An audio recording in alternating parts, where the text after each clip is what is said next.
అందరికీ praise lord. Very good morning to all of you. Welcome to today's finance program. How are you all doing today? మీరు ఎవరిని ఎక్కువ నమ్ముతారో వారికి సమస్తం ఇవ్వడానికి ఇష్టపడతా ఉంటారు కదా.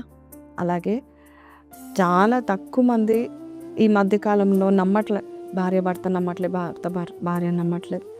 కానీ దేవుని నమ్మిన వారినంట ఆయన ఎంత బాగా చూసుకుంటాడంటే అంత బాగా చూసుకుంటాడు. ఈరోజు నువ్వు ఆయన నమ్ముతున్నావు కదా, ఆయన మొత్తం చూసుకుంటాడు నీ గురించి. ఇంకా నువ్వు ఏ విషయంలో చింతించవు. నాహుము 1:7 చెప్తుంది, యెహోవా ఉత్తముడు, శ్రమ దినమందు ఆయన ఆశ్రయ దుర్గము, తన యందు నమ్మికుంచు అని ఆయన ఎరుగును. ఆయన తెలుసుకుంటాడు నువ్వు ఆయన యందు నమ్మకం కలిగి ఉన్నావు కదా. ఐ ట్రస్ట్ యూ లార్డ్ అంటున్నావు కదా, ఆయన తెలుసుకున్నాడు. అంతేకాదు వాక్యం ఏం సెలవిస్తుందంటే మొదటి మాట, ఆయన ఉత్తముడు, ఆయన చాలా మంచివాడు. మీ అందరికి తెలుసు, నేను సింగపూర్కి వెళ్ళాను.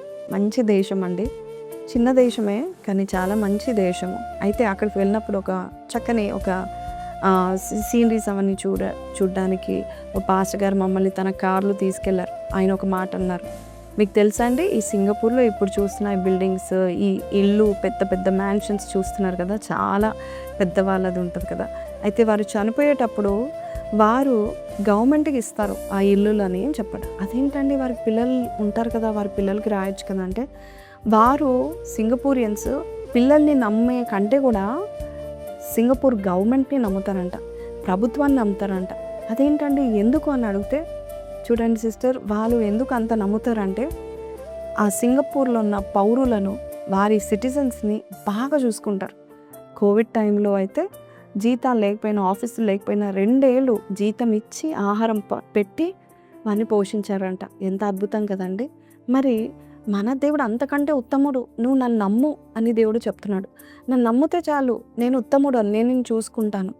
పిల్లలు చూసుకుంటారా లేదా అని మనకి తెలీదు, కానీ సింగపూర్ వాళ్ళైతే మోస్ట్లీ చాలామంది అంట వారి పిల్లల్ని నమ్మి ఆస్తిపాస్తులు ఇచ్చే కంటే ప్రభుత్వాన్ని నమ్మి, ప్రభుత్వం మాకు మేలు చేసింది, మేము రిటైర్మెంట్ అయ్యాక ప్రభుత్వం మమ్మల్ని చూసుకుంది, ప్రభుత్వం మాకు అన్ని రకాల బెనిఫిట్స్ ఇచ్చిందని చెప్పి పిల్లలు చూడకపోయినా కూడా వారు ప్రభుత్వం మీద ఆధారపడతారు. అలాగే నిన్ను దేవుడు అంటున్నాడు, నువ్వు నన్ను నమ్ముకో, నేను ఉత్తముడను, నేను నీకు కేడంగా ఉంటాను, నేను నిన్ను చూసుకుంటానని. అయితే ఒకసారి ఇంకో బ్రదర్ మాకు చెప్పాడు, మన ఆంధ్రప్రదేశ్ నుంచి ఒక అబ్బాయి సింగపూర్లో పనిచేయడానికి వెళ్ళాడు, మెకానిక్ పని చేస్తున్నాడు. అయితే ఆయన ఇంటికి వచ్చినప్పుడు ఒక అమ్మాయిని ప్రేమించాడు. ఆ అమ్మాయి ఎవరో కాదు, ఎమ్మెల్యే యొక్క కూతురు అంట. సో అమ్మాయి ప్రేమించినప్పుడు ఆ తండ్రి గారికి ఎప్పుడైతే తెలిసిందో ఈ అమ్మాయి చాలా సీరియస్గా ప్రేమిస్తుంది, ఈయననే పెళ్లి చేసుకుంటా అని చెప్తుందని చెప్పి, ఈయనని చూస్తే ఈయన ఒక మెకానిక్ సింగపూర్లో అని చెప్పి ఆ తండ్రికి నచ్చక ఒకరోజు ఆయన ఏం చేస్తాడంటే పంజాబ్లో ఉన్న రౌడీలను పట్టుకొని సింగపూర్కి వెళ్ళి ఈ అబ్బాయిని పలానా అబ్బాయిని ఇక్కడ పనిచేస్తున్నాడు, అబ్బాయిని చంపేసి రండి అని చెప్తాడు. ఇది నిజంగా జరిగిన సంఘటన. వెళ్తారు ఆ పంజాబ్ రౌడీలో వెళ్ళి అబ్బాయి ఎక్కడున్నాడో ఒక రాత్రి ఒక మంచి స్కెచ్ చేసుకొని ప్లాన్ చేసుకొని అబ్బాయిని చంపేసి ఎర్లీ మార్నింగ్ ఫ్లైట్ ఎక్కి ఇండియాకు వచ్చేస్తారు. అయితే ఎప్పుడైతే సింగపూర్ పోలీసు ఇక్కడ ఒక హత్య జరిగిందని చూసి ఆ అబ్బాయి ఎవరంటే ఇండియన్ అబ్బాయి అని తెలిసి వెంటనే ఏం చేశారంటే ఎలా జరిగింది, ఎప్పుడు జరిగింది, ఏం జరిగిందని మొత్తము సీసీ కెమెరాలు ఏంటి ప్రతి ఒక్కటి సూక్ష్మంగా చూసి వారు తెలుసుకున్నారు. ఏం తెలుసుకున్నారంటే ఇక్కడ పంజాబ్ దేశంలో కొంతమంది హంతకులు వచ్చి ఆయనను చంపేసి వెళ్ళిపోయారు. వెంటనే వారు ఏం చేశారు తెలుసా అండి, ఇండియా దేశంలో ఇట్లా పలానా వారిని తిరిగి రప్పించండి, ఇక్కడ ఒక క్రైమ్ జరిగింది అని చెప్పేసి ఆ పలానా వ్యక్తులను ఇండియా దేశం గవర్నమెంట్కి అప్పీల్ చేసినాక వారిని తీసుకొచ్చి మరి ఇండియా నుంచి వారిని తీసుకొచ్చి మరి సింగపూర్లో ఉరి స్తంభం ఎక్కించి వారిని హ్యాంగ్ చేస్తారు, వారిని చంపేస్తారు. అదేంటి అలాగా, అసలు హంతకుడు ఎవరు?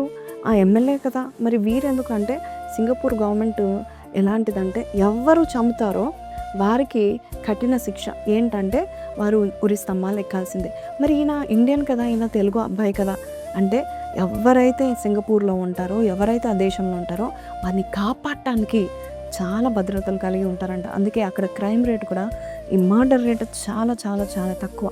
ఎవ్వరు కూడా అక్కడ క్రైమ్ చేయడానికి లేదు, అంతగా చూసుకుంటారంట. చూడండి, నాకు ఆశ్చర్యం అనిపించింది.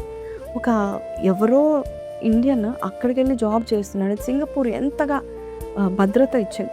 మరి ఒక గవర్నమెంట్ అంత ఇస్తే రాజుల రాజు ప్రభుల ప్రభు నీ గురించి పట్టించుకోడా. నీవు ఆయన జనాంగం కదా, ఆయనలో నువ్వు ఉంటున్నావు, ఆయనతో నువ్వు రోజు నడుస్తున్నావు, ఆయన కొరకు నువ్వు జీవిస్తున్నావు కదా. నీ విషయంలో ఆయన చాలా జోక్యం చేసుకుంటాడు, నీ విషయంలో ఆయన ఖచ్చితంగా న్యాయం తీరుస్తాడు. ఈ మాటలు వింటున్నావు కదా, చిన్న ప్రార్థన చేస్తాను, కళ్ళు మూసుకొని. పరిశుద్ధుడా మహోన్నతుడవు తండ్రి, నువ్వు ఉత్తముడైన దేవుడవు నాయన ప్రభా. అయ్యా మాకు ఏ లోటు లేకున్నా మమ్మల్ని కాపాడుతూ, అయ్యా మాకు భద్రతనిస్తూ, అయ్యో ఎంతగానైనా దుష్ట వ్యక్తులు మమ్మల్ని హాని కీడు చేయాలని చూచినా మమ్మల్ని కాపాడి భద్రపరుస్తూ తప్పిస్తున్న విధానం బట్టి నీకు వందనాలు.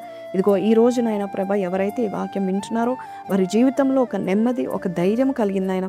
నా దేవుడు నన్ను వదిలిపెట్టాడు, నన్ను పాపానికి కానీ లోకానికి కానీ ముఖ్యంగా దుష్టులకు అప్పచెప్పడాన్ని ఎవరైతే నమ్ముతున్నారో వారి జీవితంలో నువ్వు కీడంగా ఉండి వారిని నడిపించమని యేసు పరిశుద్ధ నామం అడిగి వేడుకొంచున్నాం తండ్రి, ఆమెన్. సో ప్రైజ్ లాండి. God is for you, God helps you. కాబట్టి కింద కమెంట్లో రాయండి, God is with me and God will help me all my life అని పెట్టండి. May God bless you. Have a blessed day. Praise the lord.